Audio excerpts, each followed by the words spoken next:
Hi, I'm Derek Mountfield and you're watching Toffee TV.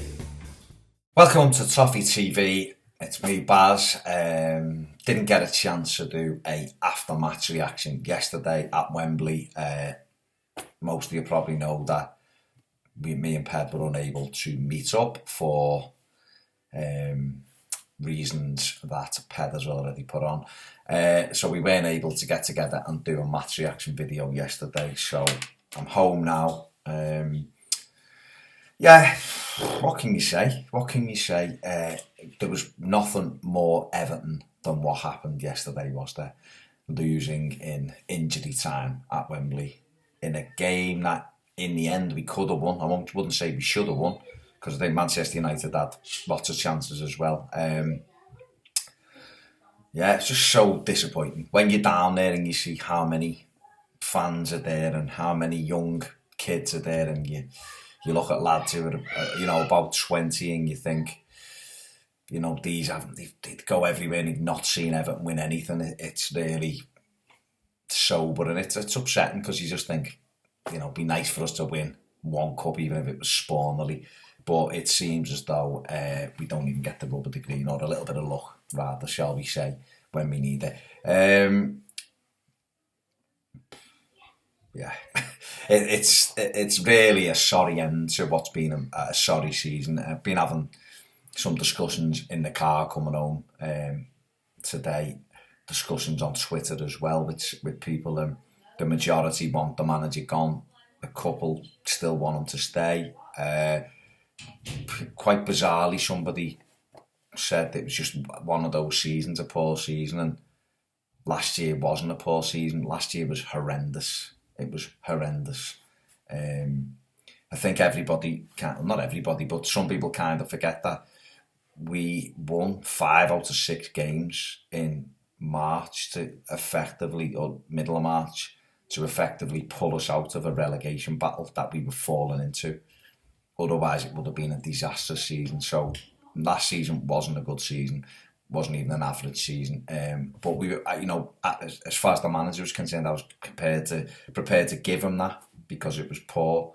This season's been disastrous as well. Let's make no bones about it. We've won 4 games in the last 21 matches or 22 matches we've played. We've won 4 home games since last April.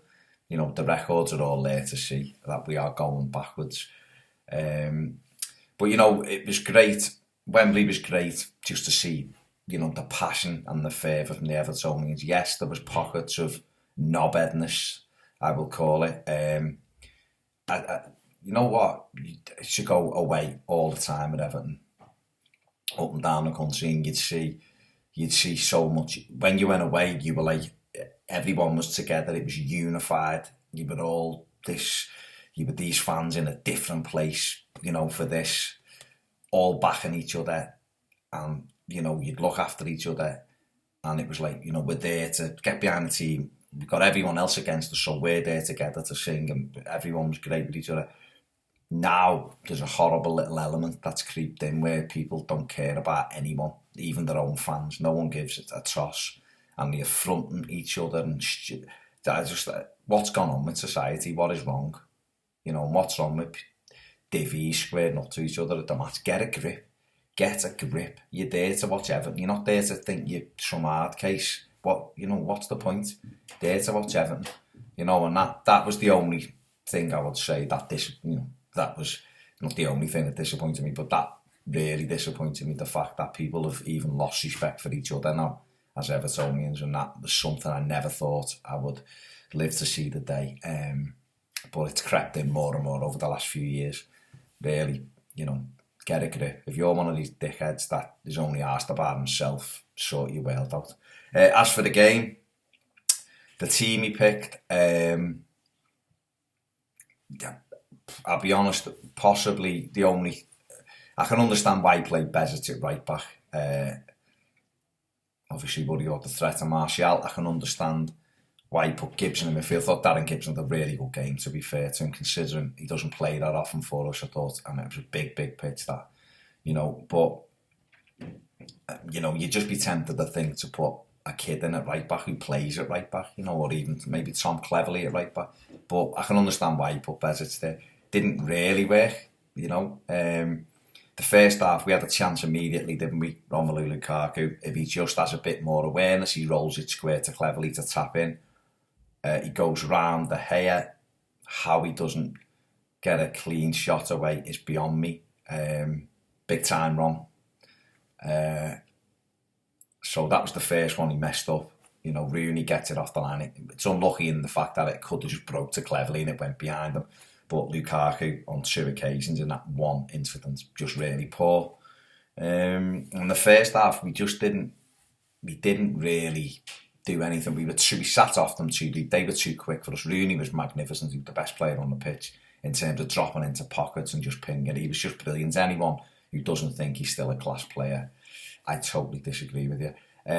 Martial and Rashford's movement was quite bright in the first half, and the little 1-2s were catching us out. You know, and Joel Robles had to save us on a couple of occasions. And then the goal we give away was outrageously poor. First of all, we get done down the right, which is becoming a bit of a regular thing. But when the ball's cut back, nobody is alive to Fellaini. We've got 3 men and Fellaini, and not one of them has the presence of mind to make sure they're tight with him. You can't move. We know Fellaini's movement's not great, so he should have been picked up. He scuffs it into the net, and United deservedly ahead. You know, you couldn't say anything other than that. You know, Martial had a chance and blazed over.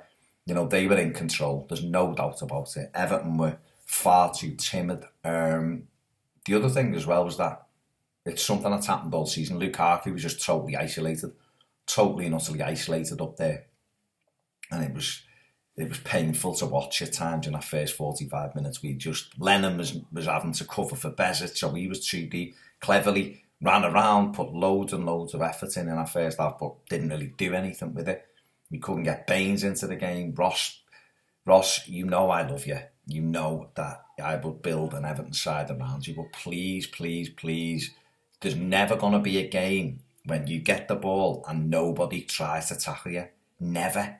Never, never, never. Someone wants to take the football off you all the time.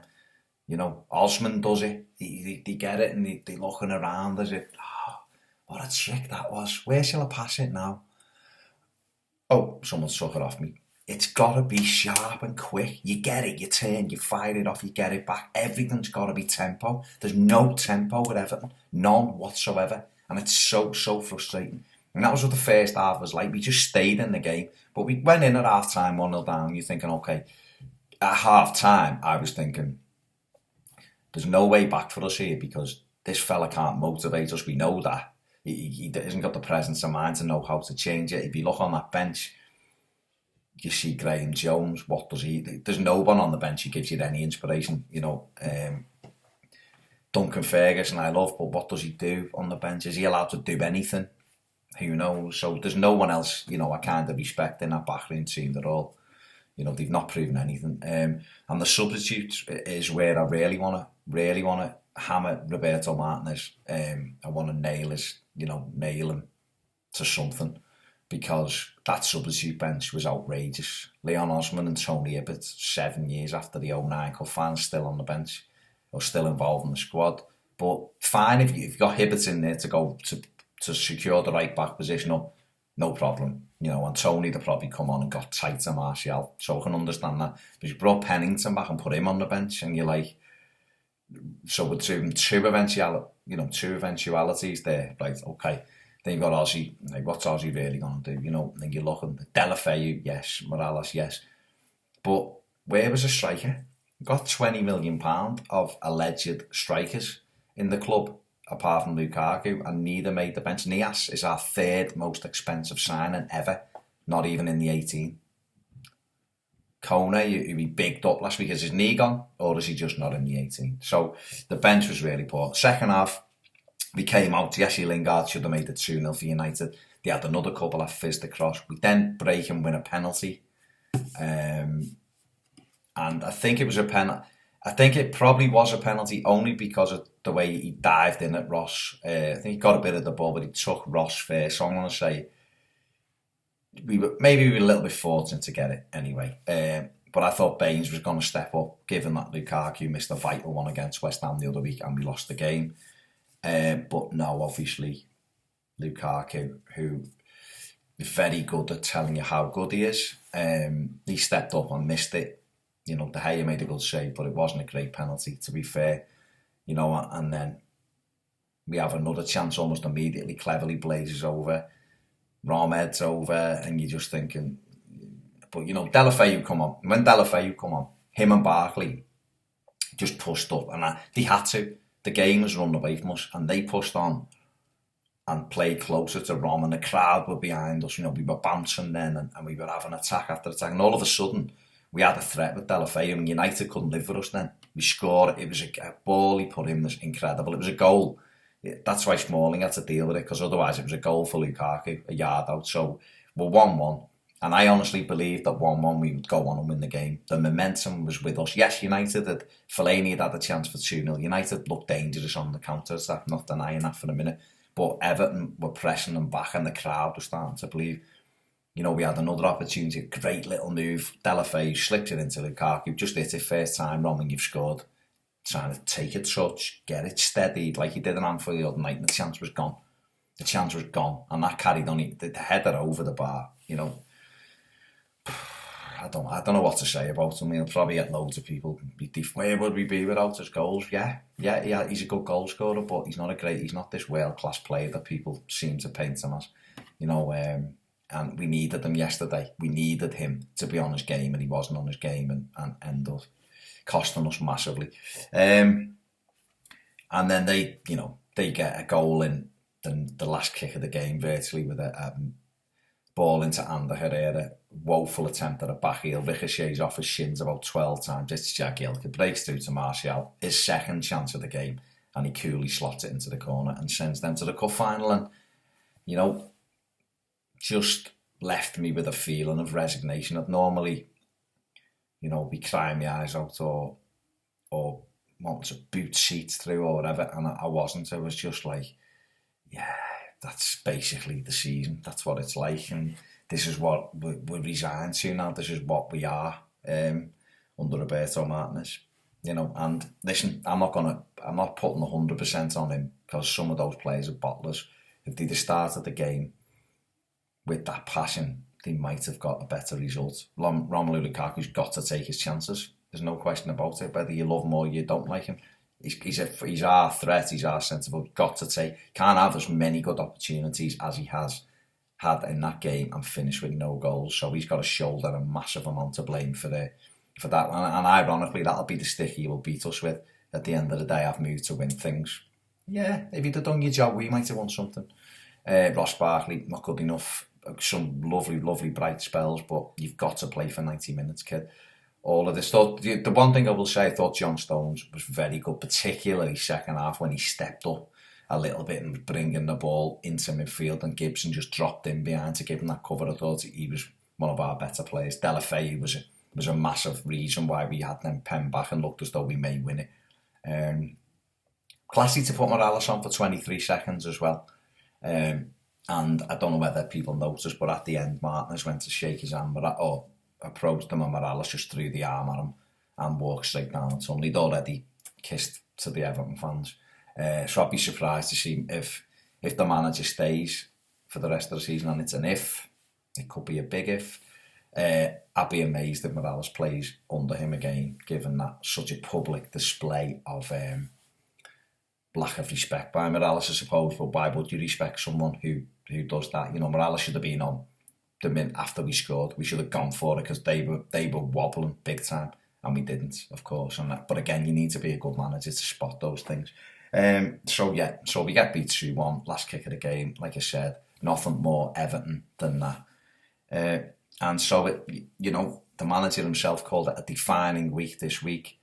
And his defining week has ended with us scoring 1 goal and conceding 6, and losing both games. So by that, he should really resign. He was the one who built this week up, and he's let us down massively on both days. There's no way back for him now. Players don't respect him. A lot of the fan base don't appear to respect him. And therefore, you know, all we can do is hope that Farhad Moshiri acts quickly, or Bill Kenwright, although I haven't seen a video of Bill. Mind you, in all fairness to that video with Bill Kenwright, what is he supposed to say, really? He's not going to turn around and go, he's not going to turn around and say, oh, he needs to be sacked now, or he's the worst manager we've ever had. He's going to say he's a nice fella, isn't he? Because, to be honest with you, everything Bill Kenwright said in that video was 100% spot on. He's one of the nicest men you will ever meet, Roberto Martinez. That's fact. Whether he's not one of the best Everton managers, he's woefully out of his depth, but he's still a very, very nice fella. And I think he's a good coach. I just don't think he's a good manager. Not at this level, not for what we want. Anyway, that, you know, we'll have to watch this space very carefully over the next few days and see what develops. But the fallout is, that's our season basically done. I would like to see a few kids given an opportunity now over the next 4 games. I would like to see Umar Nias playing, because I want to see if he's real, if he can actually kick a ball, and I want to see for longer than 3 minutes. And they're the kind of things I want to see from my club, because let's be honest, everything else is garbage. What's the point? We've got 4 games. If we win them, and what? If we lose them, and what? But, you know, me personally, I would chase the gaffer now. I would put Unsworth in charge till the end of the season, but I'd already now beginning to make those phone calls and try and attract a top manager, or as good a level of manager as we can possibly get. If we've got big backing with the money, then we can practically get anyone we want within reason. So that kind of contradicts itself, but we could probably get a high-profile manager. Maybe not Marino level, but you never know if he doesn't go to United. But maybe some, you know, one down from there, maybe we could do something like that and go after one of them. Who knows? But we need to act, and we need to act very quickly. Don't forget to give us a subscribe up there. Follow us on Twitter at Toffee TV 1. Me and Ped will be going over this game again and everything else, the fallout from it, tomorrow on The Final Word. I've been Baz. Oh, before I go, thanks to everybody that came up and said how much they liked the show. Pictures and all of that was great. Lovely to meet all of you, and thanks for the support. But I'll catch you next time on Toffee TV.